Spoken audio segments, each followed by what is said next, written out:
नमस्कार दोस्तों, स्वागत है आपका मेरे YouTube चैनल पे। दुनिया की दूसरी सबसे बड़ी अर्थव्यवस्था अमेरिका चीन तनाव, टेक वार, आर्थिक दबाव, टैरिफ कूटनीति, इन सब के बीच चीन ने 2025 में एक ऐसा रिकॉर्ड बनाया है जिसने ग्लोबल अर्थव्यवस्था को हिला कर रख दिया है। चीन का ट्रेड प्लस यानी व्यापार अधिशेष पहली बार $1 ट्रिलियन को पार कर गया है। लेकिन वास्तविक सवाल ये है कि ये सिर्फ एक नंबर नहीं है, ये नंबर दुनिया का भविष्य बदल सकता है। इस वीडियो में हम समझेंगे कि चीन का ये सरप्लस क्यों बढ़ा, कौन कौन से सेक्टर ने इसे मजबूत किया, अमेरिका चीन संबंधों पर क्या प्रभाव होगा, भारत के लिए इसका क्या तात्पर्य है, और क्या चीन की अर्थव्यवस्था सच में मजबूत है या सिर्फ ऊपर से चमकती हुई दीवार है जिसके पीछे कई दरारें छुपी हुई हैं। सबसे पहले आंकड़ा समझ लेते हैं। नवंबर 2025 तक चीन का व्यापार अधिशेष 1000 अरब डॉलर यानी $1 ट्रिलियन पार कर गया, वो भी सिर्फ 11 महीने में। आंकड़े बताते हैं निर्यात बढ़ा 5.9%, आयात बढ़ा 2%। नवंबर का निर्यात $330.3 बिलियन, नवंबर का आयात $218.6 बिलियन। सिर्फ नवंबर में ही सरप्लस $111 बिलियन का रहा है।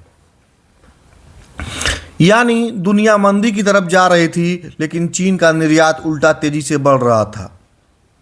तो वास्तविक सवाल, दुनिया चीन का सामान इतनी बड़ी मात्रा में क्यों खरीद रही है और चीन क्या बेच रहा है? चीन अब पहले जैसा लो कास्ट टॉय, कपड़ा और मोबाइल वाला एक्सपोर्ट मॉडल नहीं चला रहा है। आज चीन जिन सेक्टरों पे खड़ा है वो हाई वैल्यू, हाई टेक और ग्लोबल डिमांडेड है। इलेक्ट्रॉनिक व्हीकल्स, BYD, SAIC, गैली जैसी कंपनियां यूरोप से लेकर अफ्रीका तक और अमेरिका के मार्केट पर कब्जा कर रही हैं। लिथियम आयन बैटरियां, चीन के पास बैटरी सेल बनाने की दुनिया की 60% से ज़्यादा क्षमता है। रोबोटिक्स, मैन्युफैक्चरिंग रोबोट्स का सबसे बड़ा सप्लायर अब जापान नहीं, चीन है।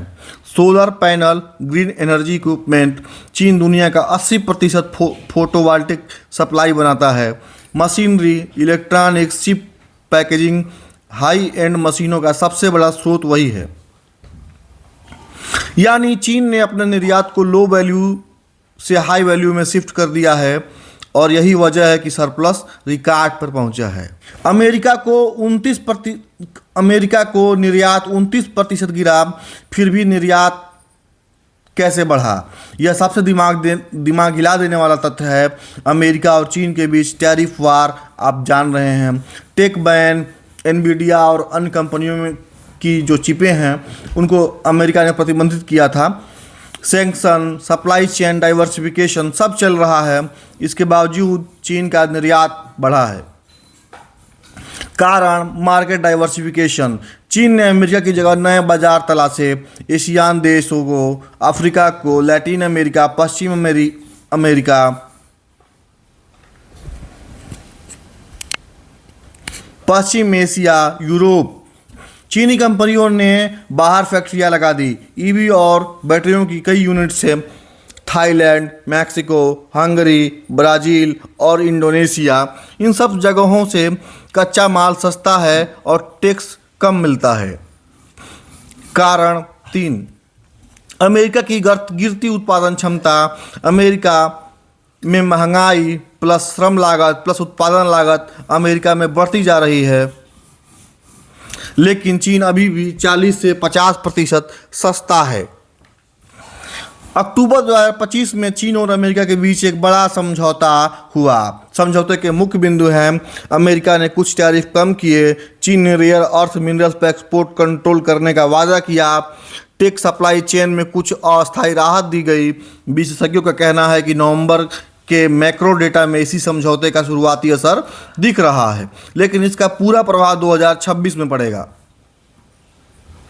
यानी सरप्लस अभी शुरू हुआ है, वास्तविक उछाल आगे जा सकता है। हाँ, ट्रेड सरप्लस रिकॉर्ड पर है, लेकिन चीन के अंदर कई बड़ी आर्थिक चुनौतियां मौजूद हैं। घरेलू मांग कमजोर है, 8 महीने से फैक्ट्री गतिविधियां धीमी हैं, लोग खर्च नहीं कर रहे हैं। एवरग्रांड के बाद कई कंपनियां पतन की ओर हैं। रियल एस्टेट जीडीपी का 25% हिस्सा था, अब यह गिर रहा है।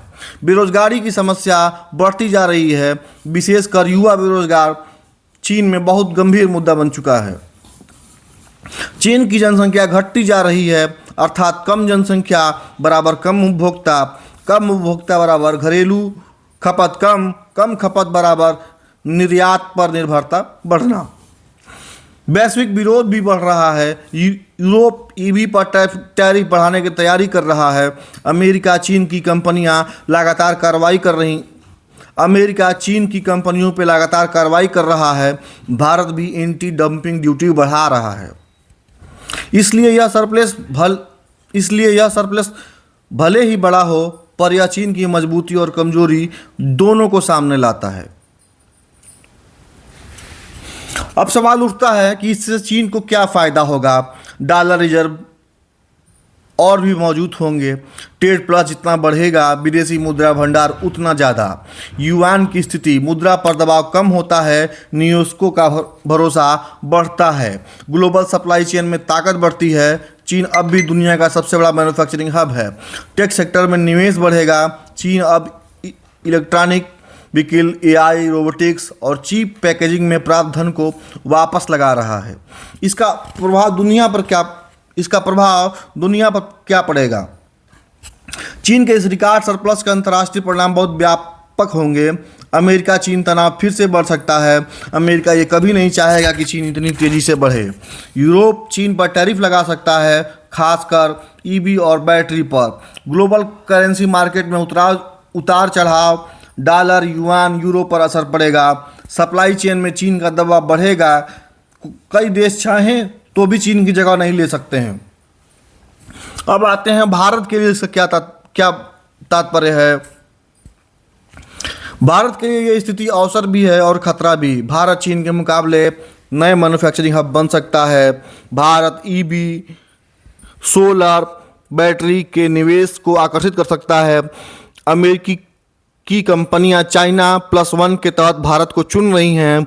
भारत का आईटी प्लस मैन्युफैक्चरिंग कॉम्बिनेशन दुनिया में अनोखा है। खतरा, सस्ता चीनी सामान भारतीय कंपनियों को नुकसान पहुंचा सकता है।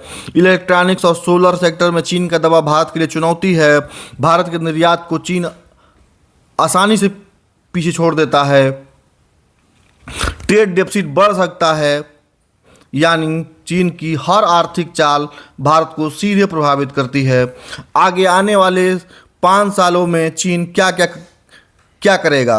विश्लेषक मानते हैं कि चीन इन 5 दिशों में आगे बढ़ेगा। Hi tech manufacturing, Asian plus global south market, घरेलू मांग को बढ़ाना, डॉलर निर्भरता कम करना, बैटरी प्लस ईवी डोमिनेंस को मजबूत करना। चीन का $1 ट्रिलियन का सरप्लस यह सिर्फ एक आर्थिक आंकड़ा नहीं है, यह आने वाले ग्लोबल शक्ति संतुलन की झलक है। एक तरफ चीन की ताकत दिखती है, दूसरी तरफ उसकी कमजोरियां भी। लेकिन एक बात साफ है, दुनिया भले ही चीन पर दबाव बनाए, चीन की मैन्युफैक्चरिंग ताकत अब भी ऐसी है जिसे कोई चुनौती नहीं दे पा रहा। और यही वजह है कि चीन 2026 से 2030 वह दौर होगा जब अमेरिका और चीन के बीच आर्थिक वर्चस्व की लड़ाई देखने को मिलेगी। दोस्तों, अगर आपको हमारा कंटेंट पसंद आया है तो चैनल को लाइक करें और सब्सक्राइब करें। धन्यवाद।